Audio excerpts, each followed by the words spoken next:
साथियों नमस्कार, मैं रंजीत जैन हाजिर हूँ आपके साथ शनिवार के दिन शनिवारी ज्ञान सीरीज में।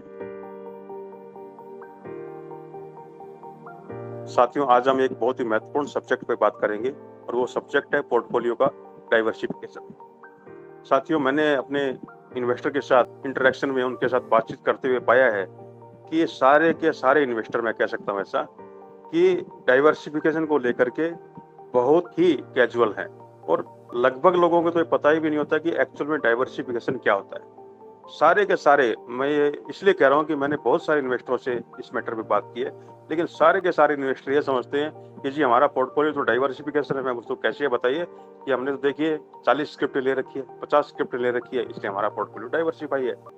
ये जो धारणा आप लोगों ने बना रखी है सभी इन्वेस्टरों ने, ये गलत है।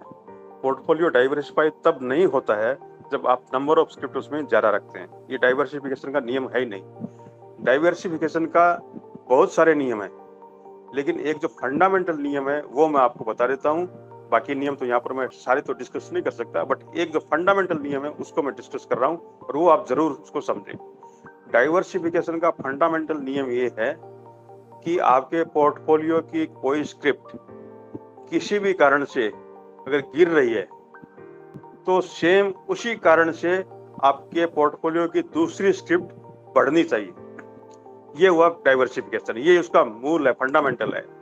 कहने का मतलब हो गया कि एक ही वजह से आपके पोर्टफोलियो की एक स्क्रिप्ट अगर गिर रही है तो दूसरी स्क्रिप्ट बढ़नी चाहिए ताकि आपके पोर्टफोलियो को वो गिरावट आपके पोर्टफोलियो में महसूस नहीं हो, आपका पोर्टफोलियो बैलेंस हो जाएगा। एक उदाहरण बताता हूँ, आपको सब चीज समझ में आ जाएगी। जैसे आपने कोई एक मेटल की कंपनी ले रखी है, कोई भी मेटल बनाने वाली कंपनी, और उस मेटल के दाम गिर रहे हैं तो नेचुरली वो मेटल बनाने वाली कंपनी के दाम भी गिरेंगे, क्योंकि मेटल के प्राइसेस गिरेंगे तो उसका मुनाफा कम होगा, मुनाफा कम होगा तो उसके शेयर के दाम गिरेंगे।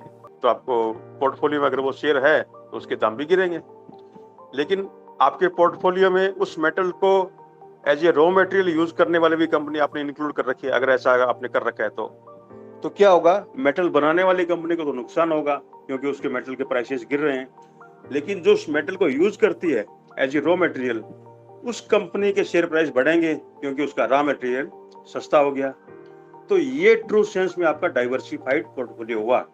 आपकी सारी कंपनियों में इस तरह के कोरिलेशन होने चाहिए कि अगर एक जो भी कारण से आपके पोर्टफोलियो में कोई शेयर गिर रहा है तो उसी कारण से आपके पोर्टफोलियो का दूसरा शेयर बढ़ना चाहिए। अगर आपने ऐसा अपने पोर्टफोलियो को डाइवर्सिफाई कर रखा है तो आप ट्रूली डाइवर्सिफाइड है।